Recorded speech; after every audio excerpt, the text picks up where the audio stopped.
Bienvenidos nuevamente. Este es el segundo tema de la segunda clase del módulo 4 del curso de inspectores viales. En este caso vamos a hablar sobre lo que es la construcción de capas granulares para lo que son bases granulares y estabilizadas y también lo que es materiales de subbase. Entonces el proceso constructivo para la colocación de un material granular en general se compone de las siguientes etapas. Lo que es una primera etapa, lo que es el acopio de los agregados, el transporte de los agregados, el equipo de construcción necesario, la construcción de un paño de prueba, las condiciones climáticas para la construcción de estas capas, la preparación de la superficie de apoyo, la homogeneización y el humedecimiento de los materiales, la colocación al extendido, el proceso de compactación, el acabado y la tolerancia superficial, la verificación de los espesores y el control de mantenimiento, y la verificación de calidad del proceso. Entonces, como les mencionaba en la clase anterior, el proceso de inspección, control y verificación de la calidad es ese vínculo que nos permite a nosotros pasar de lo que es la parte práctica o el diseño de la estructura de pavimentos a pasar a lo que es básicamente una construcción que va a tener las condiciones de vida útil y de funcionamiento que nosotros andamos buscando. Entonces, por eso a nivel de la administración, es decir, si estamos en un organismo de inspección, en una municipalidad, eh, nosotros tenemos la obligación de ser ese vínculo que nos permite facilitar de que las condiciones teóricas de los diseños realmente van a cumplir con su cometido a través de la construcción adecuada de las capas granulares. Entonces, esto corresponde a un organigrama de la administración en la cual nosotros somos parte como inspectores de ese proceso y somos básicamente los ojos de lo que es la parte de ingeniería, de lo que es la parte del día a día del control de la calidad y de la construcción de las obras. Va a tocar entonces generar revisión de planos, especificaciones, llenar bitácoras del proyecto, estar conscientes del plan de verificación de calidad de la administración, es decir, cada cuánto se va a estar haciendo recolección de muestras, qué ensayos se van a estar realizando, cuáles son los resultados de esos ensayos, utilizar listas de verificación para cada actividad para conocer cuáles son esas condiciones que tienen que irse cumpliendo en el paso a paso de la ejecución de una obra y además cuáles son los métodos de medición y pagos, cómo se genera una estimación, qué consiste una orden de modificación, una orden de servicio, qué consiste un reajuste, etc. Entonces, nosotros somos parte, al ser parte de la administración, nosotros somos encargados en buena parte de hacer que todas estas cosas realmente se lleven a la realidad. Si somos parte de lo que es un contratista, digamos, entonces básicamente aquí nosotros tenemos otra serie de obligaciones. Como lo que es, bueno, obviamente existe un organigrama del contratista donde también puede existir inspección por parte de gente dentro de la misma constructora. Eh, Obviamente el contratista estará a cargo de lo que es la parte de los seguros, pólizas, cargas sociales, la caja, del plan de manejo de tránsito y señalización provisional, de las medidas de seguridad laboral y pública, de las medidas de protección ambiental, como controles de erosión, permiso de corta de árboles, las metodologías de ejecución, los programas de trabajo de la ruta crítica, el suministro del equipo y la maquinaria, que es el suministro de los planes de control de calidad por parte del contratista, la ubicación y la utilización de fuentes de materiales y el manejo de lo que son sus contratos. Entonces ven ustedes que las obligaciones de la parte de administración y del contratista son bastante distintas, ¿verdad? En ambos casos, nosotros como inspección participamos siendo ese vínculo, digamos, entre lo que es la parte de la administración y lo que es el contratista. ¿Ok? Entonces, dejando eso en claro, ahora vamos a entrar un poco lo que es básicamente la definición de cómo es el proceso de construcción de ese tipo de materiales, de capas de base y de subbase. Entonces, todo inicia con lo que es el acopio de los agregados. Entonces, el contratista va a tener dentro de sus patios, digamos, de acopio de materiales, va a tener los materiales que vamos a utilizar posteriormente para lo que es la construcción de las capas. Entonces, ¿cuáles son las características que tienen que tener estos esquemas de acopio? Entonces, lo primero es que tiene que ser un sitio limpio, donde no haya raíces ni material orgánico. ¿Qué quiere decir esto? Que estos materiales no deberían acumularse o no deberían acopiarse encima de un barrial, por ejemplo. O más bien, si se hace de esa forma, ese material que está directamente en contacto con ese suelo o con ese barrial no puede ser utilizado. ¿Ok? Entonces, lo ideal es que sean condiciones de acopio como las que vemos en las imágenes, donde el suelo sea una superficie relativamente estable, que no vaya a contaminar el material. ¿Ok? Segunda característica es que el sitio nivelado tenga una cierta pendiente leve que permite un buen drenaje. Entonces no nos sirve tampoco de que el sitio donde se acopian los materiales se generen charcos. ¿Por qué? Porque eso va a hacer que el material vaya saturado cuando se utilice para la colocación en sitio.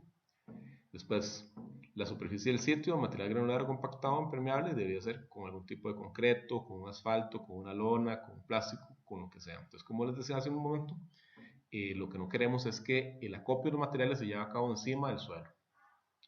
¿Ok? Debería estar en pilas separadas para evitar la mezcla de diferentes agregados. Entonces, si tenemos, por ejemplo, un plantel, material de base, material de subbase, piedra cuarta, piedra para lo que es mezcla asfáltica, esos acopios de materiales deberían estar separados. ¿Para qué? Para evitar de que se mezclen entre sí. En la clase anterior vimos la importancia que tiene la granulometría de los materiales. Si nosotros permitimos de que los materiales en el acopio se mezclen entre sí, se pierde la granulometría. ¿Ok? Entonces es importante que los acopios de materiales estén separados. ¿Ok?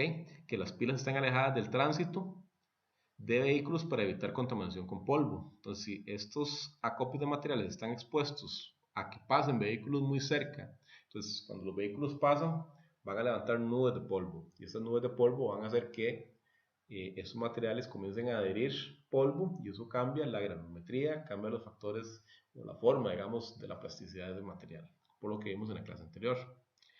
Las pilas idealmente deberían estar colocadas bajo techo o cubiertas con lonas para evitar la contaminación y los cambios excesivos de humedad. Entonces, si nosotros tenemos un acopio de materiales como el de la imagen superior y en esa zona llueve mucho, por ejemplo, entonces cuando nosotros lleguemos a utilizar el material el día siguiente, ese material va a estar saturado.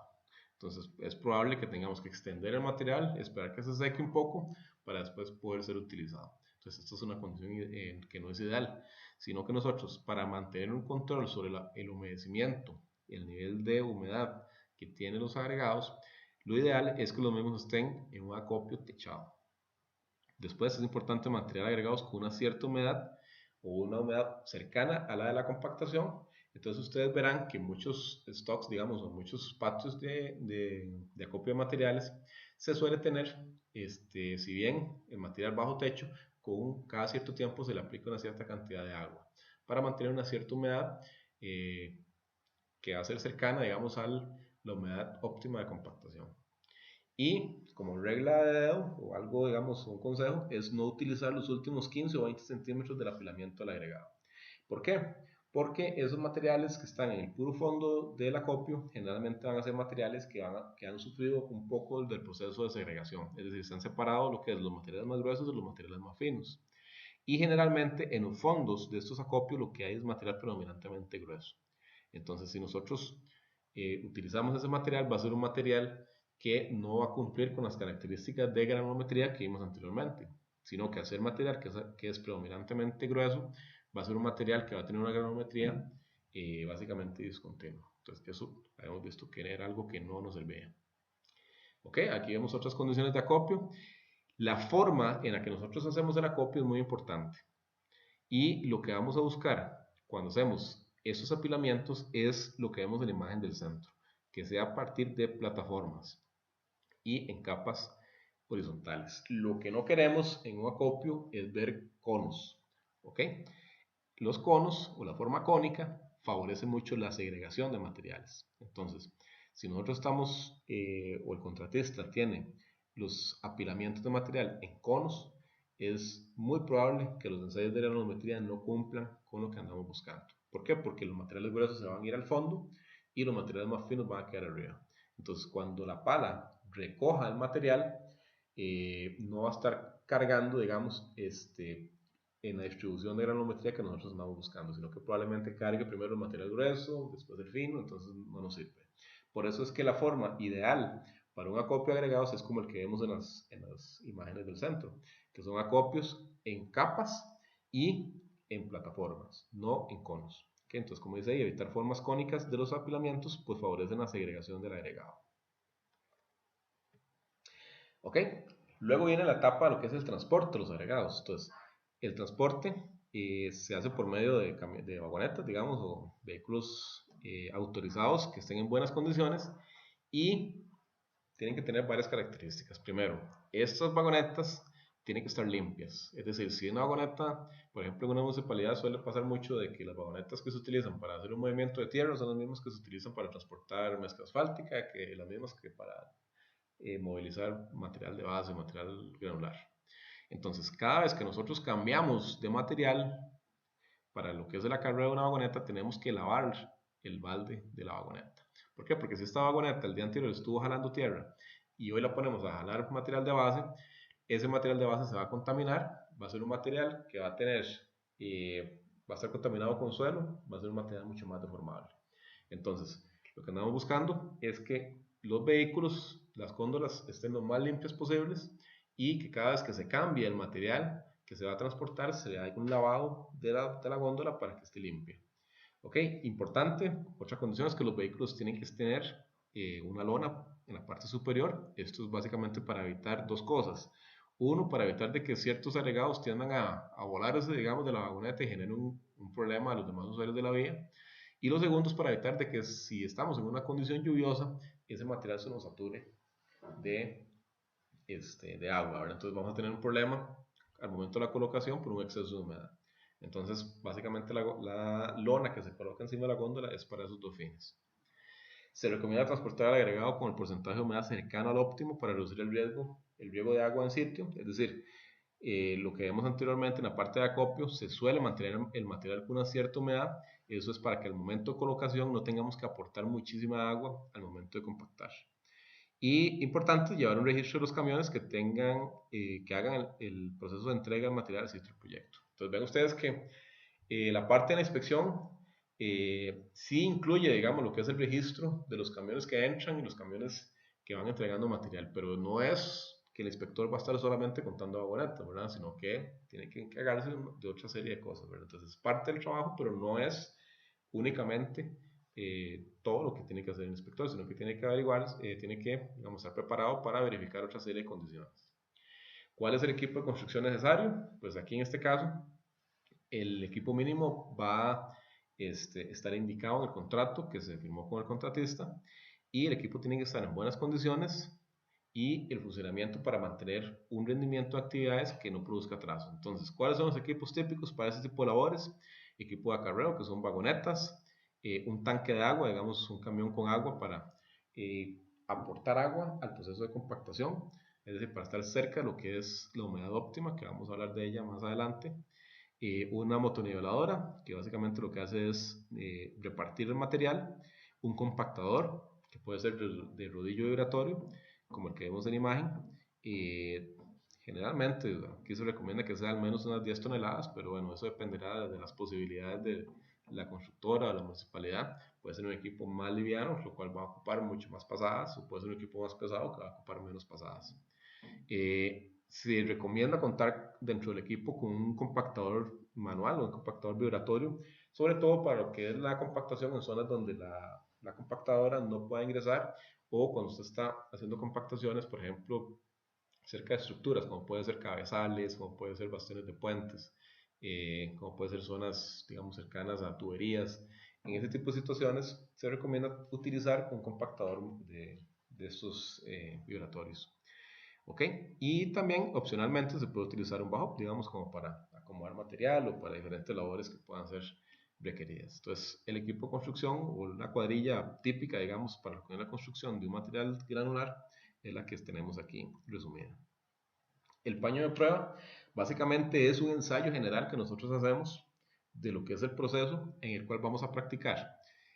Vamos a conocer cuál es el material que vamos a utilizar, vamos a conocer cuál es el desempeño del equipo que utilizamos y algo muy importante, por ejemplo, en el proceso va a ser conocer cuántas pasadas del compactador van a ser necesarias para obtener una cierta compactación. Entonces, cuando se hace un paño de prueba, como les decía anteriormente, es como un ensayo general de cómo va a ser el proceso en el resto de la vía. Entonces, las dimensiones generalmente se estima de que el paño de prueba debería tener por lo menos 100 metros de longitud en el ancho del carril que vamos a estar construyendo. Se coloca y se extiende el material en capas de máximo, o se recomienda, digamos, que no sean mayores de unos 15 centímetros cuando ya esté compactado, que el material se observe de una forma homogénea, que no haya segregación, que el material o el agua que que se incorpore dentro de la mezcla llegues a un más o menos 2% de la humedad óptima con el tanque de agua, preferiblemente mantenerse un poquito más del lado seco, digamos, de lo que es la cantidad de agua que se requiere, calibrar el número de batidas o el número de pasadas de la niveladora para llegar a una capa uniforme, calibrar el número de ciclos de compactación, que es de los puntos más importantes cuando se hace un paño de prueba, para saber cuántas pasadas de compactadora son necesarias para llegar al 95% del producto modificado, y revisar cuáles las tolerancias de acabado con un codal o un escantillón de 3 metros y con las estacas de acabado que se utilizan. Entonces, generalmente en esto las tolerancias para lo que es la presencia de leves deformaciones en lo que es ya la superficie terminada no van a ser superiores a un par de centímetros, ¿verdad? Entonces es necesario tener también ese codal o ese escantillón de 3 metros para poder verificar que el producto final quede con la regularidad que andamos buscando. La verificación de condiciones climáticas, en este caso, cuando estamos en condiciones lluviosas, así torrenciales, obviamente es imposible trabajar, se tienen que suspender las labores de construcción si tenemos ese tipo de condiciones. Colocar, digamos, ese tipo de materiales debajo de un aguacero, lo que van a hacer es que van a modificar radicalmente las condiciones de la humedad que vamos a utilizar en el material y eso nos va a afectar terriblemente, digamos, lo que es el proceso de compactación. Entonces, si nosotros colocamos debajo de un aguacero, tengan la seguridad de que la compactación no va a quedar bien. ¿Por qué? Porque estamos excediendo lo que es probablemente el contenido de humedad óptimo. Posteriormente, vamos con lo que es la preparación de la superficie de apoyo. En este caso es como la superficie antes de colocar lo que es la capa subsiguiente. Entonces, si estamos colocando un material de subbase, estamos hablando de lo que es el material de subrasante. Si estamos hablando de la colocación de un material de base, estamos hablando de cómo es la preparación de la subbase. ¿Ok? Entonces, en este caso ocupamos que la superficie sobre la que vamos a colocar se encuentre humedecida, sin que eso signifique que hayan unas saturaciones o que hayan charcos de agua. En este caso se ocupa que la superficie esté uniforme y que esté conformada de acuerdo a planos, es decir, ya tiene que ser una superficie que tenga la regularidad suficiente y que haya sido compactada previamente. La superficie tiene que ser densa y compactada con las especificaciones, se corrigen las irregularidades existentes y se retira el material indeseable como material orgánico o material con sobretamaño, etc. Entonces, vean ustedes que entre capa y capa de las que nosotros vamos a colocar, tenemos que hacer una verificación de estas condiciones. Entonces, por ejemplo, si nosotros terminamos de colocar una capa de subbase el día de hoy y mañana vamos a colocar lo que es el material de base, la primera labor del día va a ser verificar que se cumplan estas condiciones en el material que construimos el día anterior, ¿verdad? Entonces no es simplemente llegar y comenzar a colocar sin haberse fijado, digamos, que se estén dando estas condiciones. Entonces tenemos diferentes alternativas, digamos, el mismo CR 2010 establece secciones donde nos dice cuáles son las características de la superficie sobre la cual vamos a apoyar nuestros materiales. Entonces, por ejemplo, si tenemos el caso de cunetas, entonces estamos hablando de que tenemos que hacer un proceso de limpieza del material desprendido, sedimentos, vegetación y desechos para realizar la reconformación, entradas y salidas de alcantarillas y lograr un drenaje efectivo, tanto por ancho, profundidad y pendiente, y desechar el material que no se ha utilizado. Entonces, por ejemplo, aquí vemos un proceso básico de lo que es la limpieza de una cuneta. Entonces, por ejemplo, si es un camino sobre el cual vamos a colocar posteriormente una capa de subbase, lo primero que deberíamos hacer es realizar la conformación de estas cunetas y acondicionarlas. Entonces, ven ustedes que, por ejemplo, en las figuras inferiores, vemos de que el proceso de extracción del material de una cuneta tiene que hacerse de la parte de afuera hacia la parte de adentro de la vía. Entonces, primero comenzamos por las paredes externas y el material de desecho lo vamos a ir tirando hacia lo que es la vía, para que posteriormente nosotros la recojamos y la saquemos del proyecto. ¿Qué es algo que se suele hacer? Es que la conformación de cunetas se hace de adentro hacia afuera.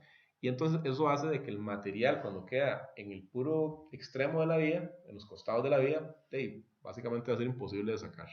Entonces eso hace que se formen en los costados de la vía lo que nosotros llamamos popularmente como camellones, que son acumulaciones de material que lo que van a hacer es dificultar la evacuación de aguas cuando llueva. Entonces, pongan atención de que este proceso de limpieza de cunetas siempre empieza de la parte de afuera hacia la parte de adentro de la vía para que ya cuando esté en la vía sea más fácil de retirar. Tenemos también diferentes secciones como lo que es el reacondicionamiento de espaldones, que básicamente es preparar áreas blandas, remover material desprendido, vegetación y desechos de espaldones existentes, el reacondicionamiento de la subrasante, que en este caso si tenemos sobre el suelo, digamos, zonas que tienen deformaciones, entonces se tiene que hacer una reparación de esas zonas antes de colocar la capa subsiguiente. Entonces esto implica remover el material orgánico con tamaño mayor de 15 centímetros y escarificar si es necesario hasta profundidades de unos 15 centímetros. Remover irregularidades y perfilar para remover una superficie uniforme y compactar y desechar todo el material que sea desechable, digamos, lo que es basura. Luego viene lo que es el recondicionamiento de la superficie de agregados. Entonces, esto es la reparación de áreas blandas y escarificar todo el espesor hasta unos 20 centímetros, que puede requerir también labores de perfilado para dar un acabado y compactar. Y el recondicionamiento de la calzada incluye todos los aspectos anteriores, tanto lo que son cunetas, espaldones, subrasante y agregados. ¿Ok? Para estas labores de lo que es la preparación de superficie, principalmente lo que vamos a estar utilizando son niveladoras. Entonces, la niveladora tiene diferentes formas de utilizarse dependiendo si nosotros queremos hacer un proceso de remezclado o si queremos hacer un proceso de corte. Entonces, importante, si la configuración o lo que queremos hacer es retirar material de lo que es la superficie, la posición de la cuchilla de la niveladora tiene que ser como la que se ve en la imagen, donde se ve que asume una forma donde la parte inferior de la cuchilla va cortando el material y tiene una inclinación, en este caso, en forma de cuchara, digamos. Si nosotros estamos más bien en una labor de reconformación, es decir, de donde estamos haciendo es nada más un movimiento de materiales y un remezclado de esos materiales, vean ustedes que la posición de la cuchilla no es una posición de corte, sino que es una forma de colocación donde va haciendo más bien un amasado de ese material. Entonces, esas son condiciones diferentes. Aquí tenemos condición de corte, ven ustedes la inclinación y la forma que tiene la colocación de la cuchilla, y en esta posición lo que tenemos es una posición de reconformación. ¿Ok? Entonces, ven ustedes que dependiendo de la actividad también puede ser que sea necesario que le apliquemos cierta inclinación a lo que es la niveladora para aumentar la fuerza que ésta ejerce sobre el material para generar una mayor conformación. ¿Ok? Cuando estamos en una configuración netamente de esparcir el material, entonces ven ustedes que la inclinación de lo que es la cuchilla es todavía mucho más acostada, mucho más aplanada. Entonces en esta posición no vamos a estar haciendo prácticamente ninguna labor de corte, sino que básicamente lo que vamos a estar haciendo es repartir materiales y dando un proceso de reconformación. Entonces tengamos claros cuáles son las diferentes posiciones en las cuales la cuchilla de una niveladora puede funcionar. Aquí estamos en una posición de corte, aquí estamos en una posición para mezcla de materiales y aquí estamos en una posición para esparcir materiales. Entonces, eso es algo importante que ustedes como inspectores tengan claro cuál es la diferencia en la operación de una niveladora al momento de hacer un corte o una revoltura de materiales o simplemente esparcirlos. ¿Ok? Como vemos en la imagen, abajo a la derecha estamos en una posición donde la cuchilla está básicamente recta. Entonces, se está haciendo, en este caso, un proceso de remezclado de materiales. ¿Okay? En cuanto a lo que es el proceso de homogenización y humedecimiento, esto básicamente es la forma en que nosotros vamos a estar haciendo una homogenización de material y vamos a estarle incorporando agua para posteriormente ser compactado. Entonces, en este caso, puede hacerse en diferentes sitios. Puede ser que este proceso sea hecho en una planta, que sea hecho de forma móvil o que sea hecho en el sitio. Entonces, en una planta, que es la forma más recomendable, pues hay mejores condiciones, digamos, de control. En este caso, en el acopio se agrega la humedad cercana a la óptima y se mezcla y se transporta. Es decir, ya el material va listo nada más para tirarse, extenderse y compactarse. Puede ser que esto lo hagamos de forma móvil, eso quiere decir que se hace en un vehículo, digamos, que va haciendo la mezcla o haciendo la homogenización y la incorporación de agua y lo va extendiendo. Entonces, esta es otra forma de hacerlo. Y en sitio, que es la forma más común de que se hace, luego de colocar en el sitio se agrega la humedad cercana a la óptima, que es con un camión repartidor de agua, y esto se va homogenizando por medio de una niveladora. Entonces es un proceso constante de echar agua, revolver con la niveladora y después extender. Entonces es un proceso es un proceso más lento, digamos, pero es el proceso típico que se utiliza para lo que es el acondicionamiento del material antes de ser propiamente compactado. En este caso lo que se recomienda es que las capas de material ya sueltas, es decir, antes del proceso de compactación, no excedan 20 centímetros de espesor. Luego viene lo que es la colocación en el extendido. Entonces básicamente aquí se cuenta con algunas marcas de topografía, pueden ser tacos o pueden ser algunas estacas, como guías de lineamiento de espesor. En este caso, se suele utilizar en campo algún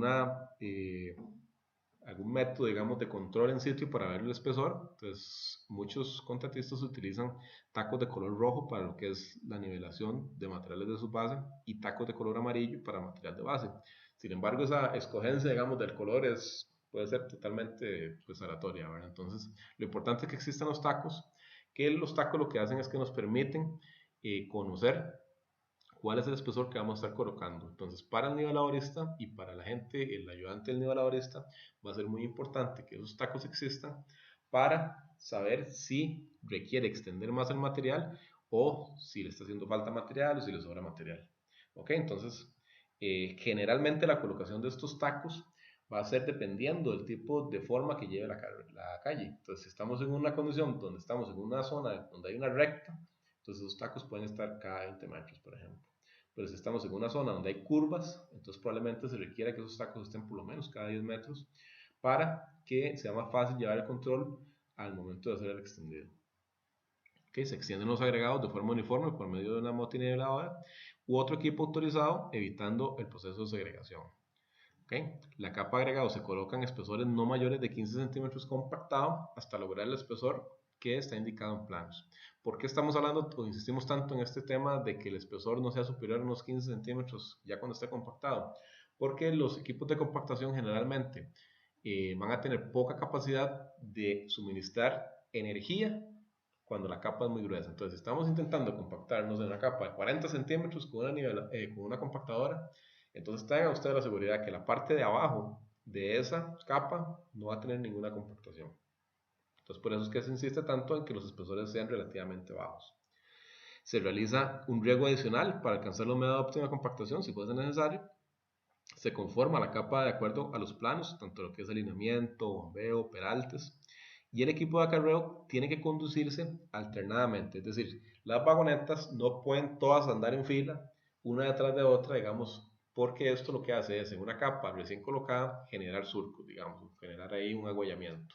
Entonces, las vagonetas tienen que ir distribuidas en todo el ancho de la calzada para que no se generen este tipo de agüellamientos o carriles en una base o una subbase recién colocadas.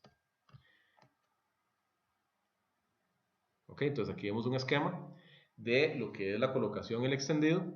Entonces vean ustedes que generalmente estas labores inician de los costados y finalizan en el centro de lo que es la calzada. Entonces en la imagen de la izquierda vean ustedes que la primera pasada se hace en el puro extremo, y ya la segunda pasada se hace más en el centro, la tercera pasada se hace en el extremo del otro lado y la cuarta se hace en el centro. Ok, entonces ven ustedes, esto puede incluir varias etapas de lo que es el arrastre de materiales, luego lo que es el proceso de extendido, y aquí vemos un ejemplo de lo que es este proceso. Entonces en este video vamos a observar cómo es el proceso extendido de un material de base. Entonces ven ustedes que el ayudante, en este caso que va a la par de la niveladora, lo que va haciendo es descubriendo los tacos para que el niveladorista se vaya dando cuenta si tiene que levantar o tiene que bajar más la cuchilla. ¿Para qué? Para ir haciendo o ir llegando al nivel que se está buscando. Ok, entonces ven ustedes o pongan atención, digamos, a lo que es la colocación o la forma que lleva la cuchilla. En este caso lleva la posición que estábamos hablando, que es para el extendido de lo que es el material. Entonces ven ustedes que va prácticamente inclinada hacia adelante. Entonces, así es como se hace un extendido de un material, en este caso un material de base. Entonces, una labor conjunta entre el niveladorista y el ayudante, que lo que va haciendo es descubriendo los tacos para saber si ya se está llegando al nivel o al espesor de la capa que se está colocando.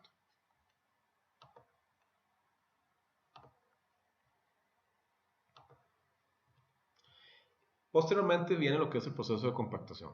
Entonces la compactación es un proceso que se hace a baja velocidad relativamente, ven ustedes que se hace aproximadamente en unos 4 o 5 kilómetros por hora. Es un proceso en el cual se puede hacer en varias etapas, pero siempre se hace dentro de lo que es de las zonas de los extremos hacia el centro. ¿Por qué es necesario hacerlo de los extremos hacia el centro?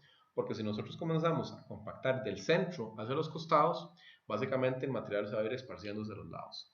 Entonces, ocupamos primero que el material de las orillas quede bien compactado para que cuando compactemos el centro, ese material de las orillas sostenga el material que está en el centro y no se haga una segregación hacia los lados.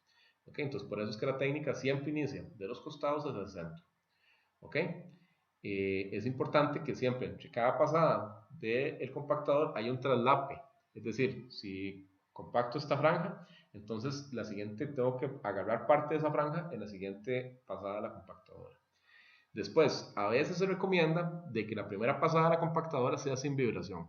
Esto es básicamente para que el material se acomode con el peso de la compactadora y posteriormente yo ya le meto la compactación o la vibración que va a hacer que la compactación sea mucho más fuerte. Pero primero ocupo que el material esté básicamente bien acomodado antes de comenzar a incluir la energía de compactación.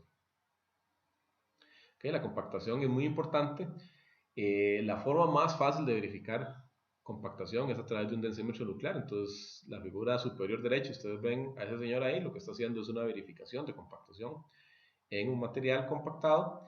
Estos valores generalmente se recomienda que sean de al menos un 95% de lo que es el valor del producto modificado. El contenido de humedad debería estar cercano al contenido óptimo, más o menos un 2%. Cuando son zonas difíciles de acceso, como les decía hace un rato, digamos, cerca de estructuras como alcantarillas, cabezales, bastiones de puentes, se recomienda que esas compactaciones se hagan con equipo manual o con sapos, digamos, o planchas vibratorias para poder hacer la compactación. Y si hay algún problema, digamos, en una zona defectuosa que no da la compactación o tenemos un acolchonamiento, que es una zona que tiende a rebotar, digamos, cuando pasa la compactadora, va a ser necesario realizar una corrección utilizando una escarificadora, que es la figura que vemos en el centro, donde lo que se hace es que se revuelve nuevamente el material, se retira el material compactado, se soluciona el problema, si es que hay que sustituir material o etcétera, digamos, o alguna otra configuración, y después se hace nuevamente el proceso de compactación.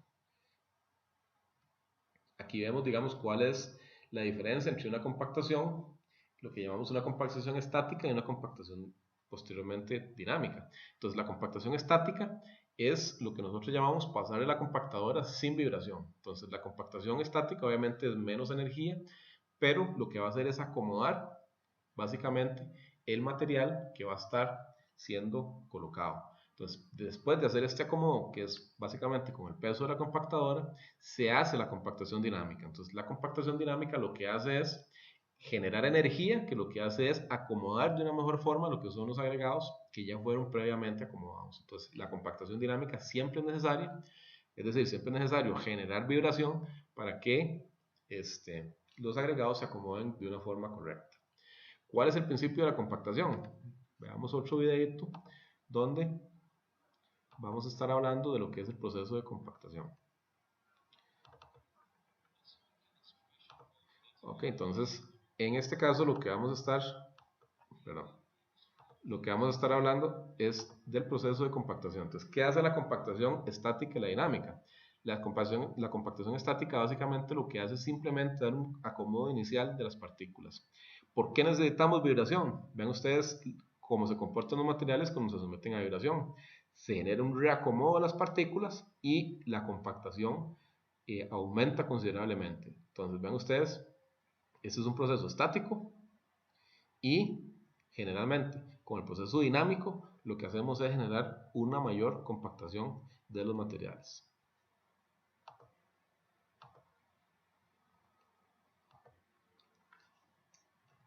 Ok, entonces bueno, para hacer el proceso de compactación básicamente lo que vamos a utilizar son compactadores de rodillo, en este caso.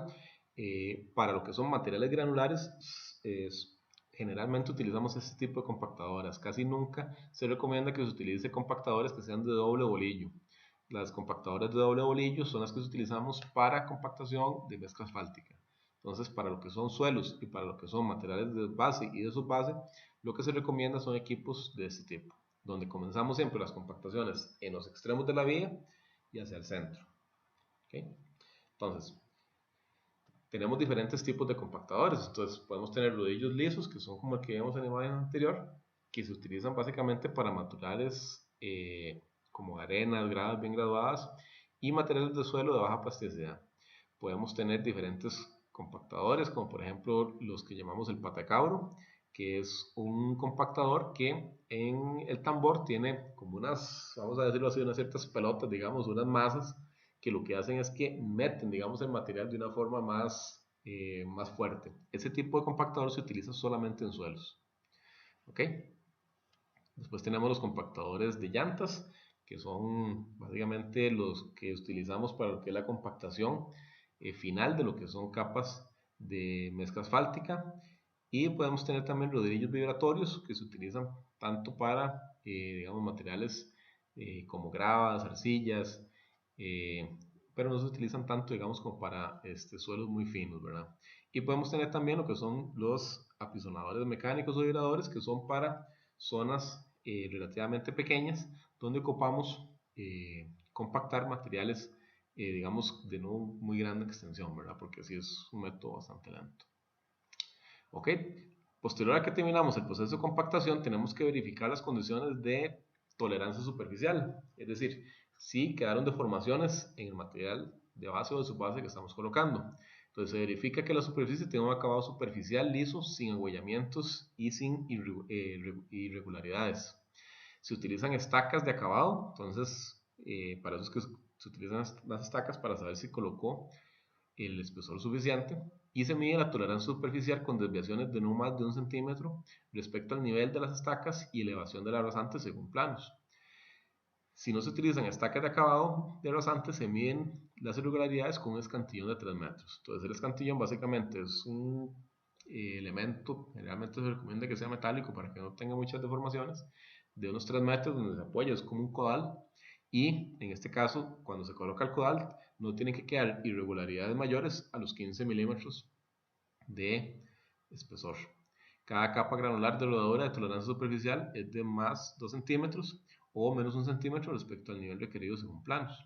Y se requiere corregir las zonas defectuosas, ya sea escarificando o agregando material o retirando material dependiendo del caso, ¿verdad? Entonces, es siempre necesario cuando se termina de hacer el proceso de compactación, realizar esta verificación con el escantillón para comprobar de que la superficie está en una condición correcta, digamos, respecto a lo que se indica en los planos. Después, lo que son espesores se pueden verificar, digamos, haciendo sondeos aproximadamente entre cada 100 o cada 500 metros para lo que son materiales de subbase y entre cada 100 y cada 200 metros para bases. Ok, entonces al menos un 80% de los puntos que se saca tiene que cumplir con el espesor indicado en los planos. Ningún espesor debe variar en más de 13 milímetros para lo que es el material de subbase o 10 milímetros para lo que es el material de base. En este caso, siempre es necesario, después de que se hace el sondeo, rellenar y compactar los orificios que se hacen para hacer la verificación de espesores.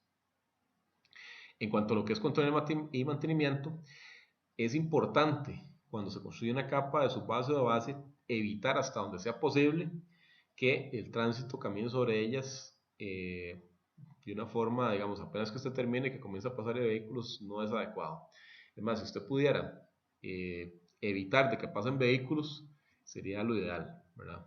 Si usted, digamos, o si usted, digamos, no tiene forma de evitar de que pasen vehículos porque la vía se tiene que utilizar, es importante que se le dé un tratamiento diario hasta que se coloque la capa final, digamos, o la capa que sigue sobre ese material, ¿verdad? Entonces, para eso se tiene que hacer riegos con agua y eventualmente va a ocupar pasar nuevamente la niveladora para, digamos, quitar defectos o que se van haciendo huequillos o así. Entonces se pasa la niveladora, se vuelve a pasar la compactadora y se está en ese proceso, ¿verdad? Por eso es que lo ideal es que estas capas queden expuestas en el menor tiempo posible, ¿verdad? Porque obviamente es un costo adicional mantenerlas en buenas condiciones cuando están sometidas a efectos de tránsito. Si se ocupa, digamos, mantener la vía durante cierto tiempo habilitada sin colocarle las capas finales, entonces en algunos casos se pueden colocar algún sello con emulsión asfáltica o un tratamiento superficial por lo menos para proteger un poco lo que es la parte superficial. Entonces también son técnicas que se utilizan para evitar de que las bases y las subbases queden expuestas mucho tiempo. Entonces, resumiendo un poco el proceso constructivo, entonces acuérdense, estamos en un proceso de conformación o de reconformación, proceso de riego para incorporar la cantidad de agua que necesitamos. Entonces ocupamos una verificación de humedad y posteriormente hacemos el proceso de compactación, proceso de reconformación y una verificación de lo que es ese nivel de compactación. Tenemos aquí algunas tablas que nos muestran cuáles son los ensayos que se realizan para los materiales dependiendo de la etapa en la que estamos. Entonces, cuando estamos en la fuente de agregados, estamos en presencia de realizar ensayos de abrasión, de índice de durabilidad, de caras fracturadas, etc. Cuando estamos tratando con materiales de subbase o de base, entonces obviamente vamos a estar haciendo diferentes ensayos de granulometría, de límites de plasticidad, de índice de durabilidad, de máquina de Los Ángeles, etc. Entonces, estas tablas lo que les muestra son cuáles son las frecuencias con las que se tienen que realizar esos ensayos. Entonces, aquí vemos cuáles son los ensayos que se realizan para bases con diferentes graduaciones y también para materiales de subbase.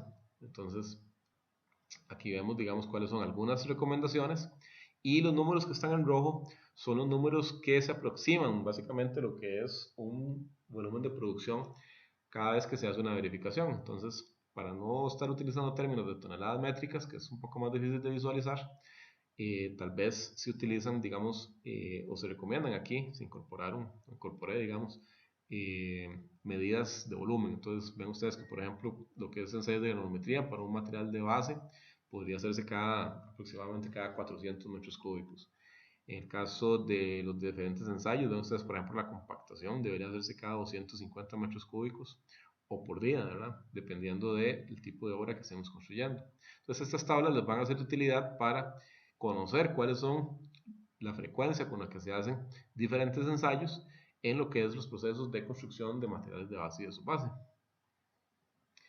Y finalmente, lo que es la verificación de calidad, básicamente, posterior a que se hace el proceso, pueden realizarse diferentes ensayos para conocer si, aparte del proceso de compactación, fue suficiente para conocer cuál es la resistencia mecánica que tiene este material que acabamos de construir. Entonces, ¿cuáles son ensayos que se pueden utilizar? Se puede utilizar un ensayo que ya para ustedes debe ser conocido, que debe ser el cono de penetración dinámico, el DCP. El DCP lo que hace es brindar básicamente valores de CBR en sitio, es decir, valores de resistencia, y es importante que este ensayo se haga de forma correcta. Eso podríamos posteriormente abordar un poco más sobre la utilización del DCP, pero es un ensayo, digamos, bastante útil, muy fácil de hacer y que no va a generar, digamos, mayor daño en lo que es el material tratado o el material construido para verificar lo que es la resistencia de ese material. Otro ensayo que se utiliza es el LWD, que es el deflectómetro liviano, digamos.